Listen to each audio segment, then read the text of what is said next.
Hello dear viewers, and welcome back to the channel where we dissect the most compelling and often troubling stories emanating from the world of the British monarchy. Today we delve into a tempest brewing around the former Duchess of York, Sarah Ferguson, a figure perpetually navigating the treacherous waters of royal scandal and public opinion. The Duchess has once again found herself squarely in the crosshairs of intense scrutiny, facing a powerful and absolutely scathing critique that cuts right to the heart of her perceived motives and past financial dealings.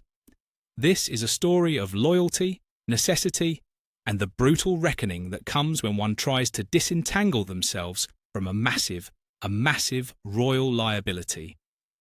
Before we unpack this complex situation which touches upon everything from publishing deals to infamous emails, do remember to like this video and subscribe to our channel. Your support ensures we can continue to bring you these detailed deep dive analyses of the royal landscape. The immediate backdrop to this controversy is of course the seismic shift that occurred following her ex-husband Andrew Mountbatten Windsor being definitively stripped of his royal titles and military affiliations. For years, the living arrangements and public appearances of Sarah Ferguson, or Fergie as she is often known, and Prince Andrew had been unique, perhaps even baffling to outside observers. They maintained a remarkably close relationship, famously sharing the sprawling royal lodge estate long after their official divorce. However, the consequences of Prince Andrew's fall from grace were monumental, creating an impossible situation for those still linked to him. It is against this highly sensitive backdrop that the renowned GB News journalist Susan Holder launched a truly blistering public attack on the Duchess of York, questioning the timing and integrity of her recent actions and decisions. Speaking on GB News, Susan Holder did not mince words.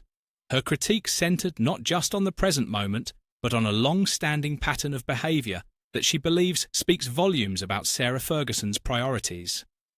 The journalist suggested that the Duchess's actions, particularly her attempt to distance herself from Prince Andrew, now were driven by purely self-serving financial anxieties.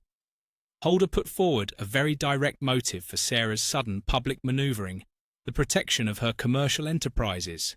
She speculated aloud, suggesting that the Duchess was perhaps deeply concerned about the potential jeopardy to her lucrative commercial ventures, specifically her publishing career.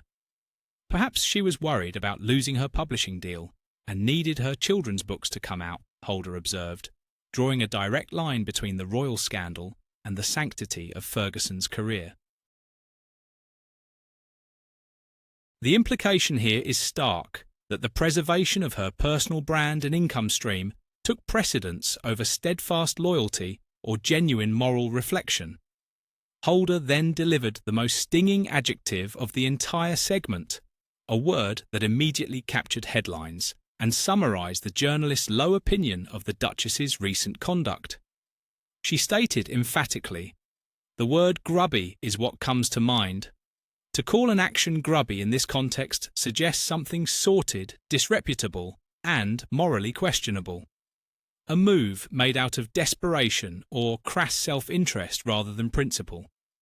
This single word encapsulates the view that Ferguson's efforts to separate herself from Andrew's taint are less about ethical boundaries and more about securing her own financial future amidst the unfolding disaster.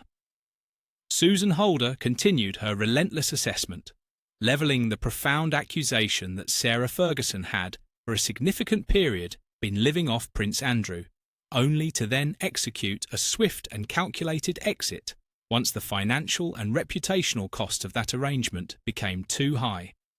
Holder used evocative language, suggesting the Duchess hightailed it out of there at the first sign of serious trouble. This paints a picture of opportunism and self-preservation rather than a shared, resilient front. During her appearance with GB News hosts Anne Diamond and Stephen Dixon, Holder emphasised the necessity of broadening the scope of the discussion beyond just Prince Andrew's culpability. She argued that while the focus is rightfully on Andrew, We must not ignore the uncomfortable and highly problematic history of the Duchess herself. I think it is quite interesting to look at the Sarah Ferguson kind of line in this Holder told the hosts, because we're all talking about Andrew as we rightly should, but actually those revelations that she was begging for money from Epstein way after he was convicted, way after we all knew had given an apology for her actions. This brings us to the most damning aspect of the journalist critique: the resurrection of Sarah Ferguson's deeply regrettable association with the convicted paedophile Jeffrey Epstein. Holder pointed out the highly disturbing timeline that Ferguson was allegedly soliciting financial assistance from Epstein long after his initial conviction, and, crucially, long after the public was fully aware of his heinous crimes. This historical financial entanglement is crucial because it undermines any claim the Duchess might make to moral high ground or sudden ethical clarity in her current separation from Andrew. It suggests a pattern of behaviour where financial expediency trumps ethical judgment. The controversy surrounding the Duchess and Epstein reached a particular peak years ago, centering on an infamous email sent in 2011. Holder directly referenced this correspondence, which has long haunted the Duchess's public image. In that email, Ferguson reportedly referred to the convicted paedophile Jeffrey Epstein as her supreme friend, a phrase that shocked and appalled the public given the gravity of his crimes.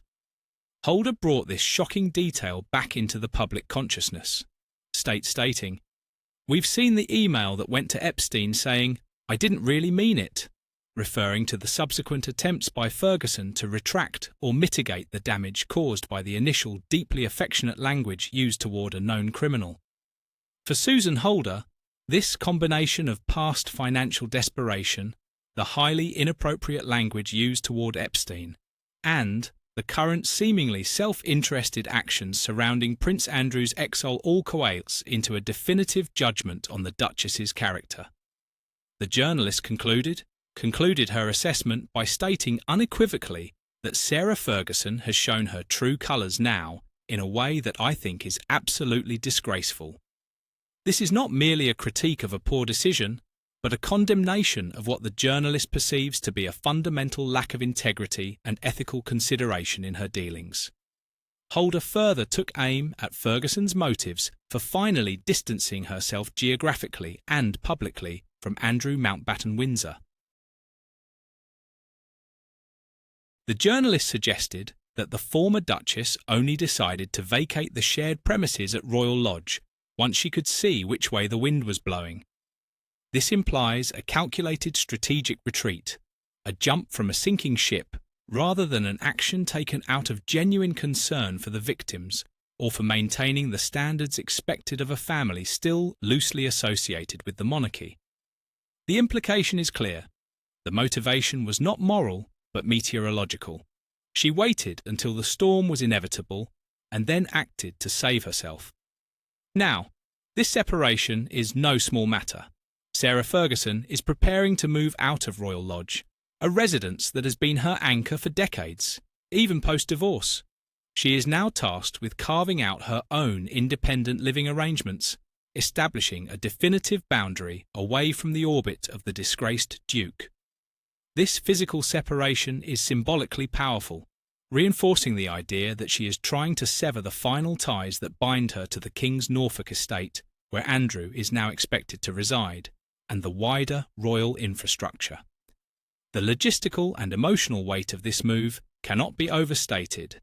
It marks the end of a unique, almost unprecedented arrangement between divorced royal figures.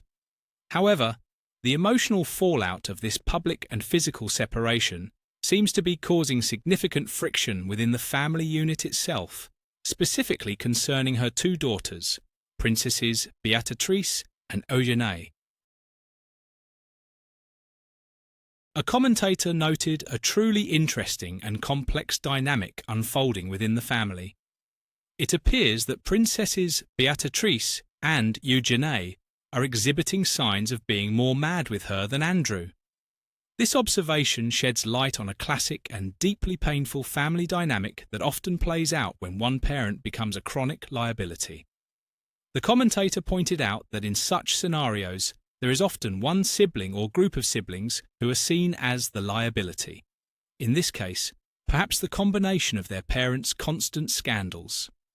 Then there is the other sibling, or the children collectively, who are tasked with the unenviable and exhausting job of keeping the liable parent in check and holding them to higher standards. The daughters Beatrix and Eugenie have long been lauded for their quiet dignity, resilience, and their ability to forge respectable private lives despite the constant public scrutiny faced by their parents. They have worked tirelessly to maintain their own reputations and professional standing, often acting as the unofficial clean-up crew for their parents' repeated missteps.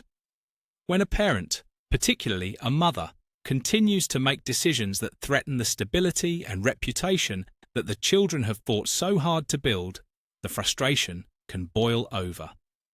The commentator captured this feeling perfectly, stating, "You almost get annoyed. This annoyance stems from the burden of having to constantly manage the fallout.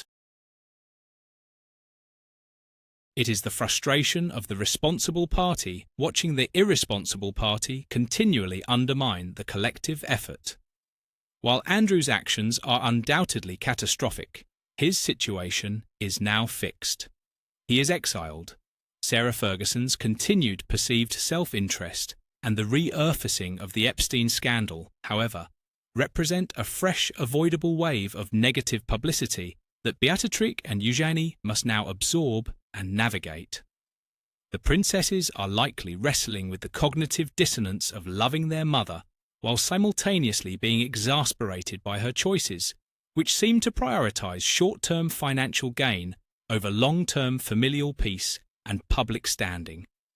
They are the ones who must face the familial eye rolls of epic proportions from the wider establishment and the public whenever their mother's name is linked to another controversy.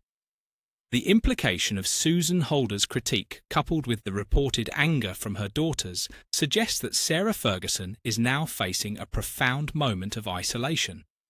She is losing her physical home at Royal Lodge. She is facing a renewed barrage of criticism regarding her past financial decisions. And perhaps most painfully, she risks alienating the two people who have consistently stood by her side throughout her turbulent royal journey. Her efforts to secure a publishing deal and maintain her commercial viability are understandable in the context of needing a steady income stream. But the apparent calculation behind her separation from Andrew has been interpreted by critics like Holder as deeply cynical and lacking in genuine remorse or ethical depth. The Duchess of York has always been a survivor, known for her ability to bounce back from controversy. However, the current situation presents a unique confluence of challenges: the definitive closure of the Andrew chapter, the renewed spotlight on her Epstein connection, and the reported disappointment of her own children. As Sarah Ferguson prepares to establish her new life away from the familiar comfort and protection of Royal Lodge and the immediate vicinity of the royal court, she must confront the reality that her true colours, as Susan Holder put it, are being scrutinised intensely. The public, and seemingly her daughters, are demanding a level of accountability and integrity that they feel has long been absent from her actions. This event certainly gives us much to reflect upon regarding the intersection of celebrity, financial desperation, and the enduring standards expected even of former members of the extended royal family. The story of Sarah Ferguson serves as a powerful reminder that the ghosts of past financial indiscretions have a long, painful shelf life, especially when they involve figures as notorious as Jeffrey Epstein. What are your thoughts on this complex web of loyalty and self-interest? Do you agree with Susan Holder's assessment that Sarah Ferguson's actions are grubby, or do you believe she is simply acting in the best interest of her own survival? Please share your opinions and insights in the comments section below. Don't forget to like this video Subscribe to the channel for more detailed royal analyses and join us for our next celebrity update, where we continue to track the unfolding drama of the world's most famous families. Thank you for watching, and we'll see you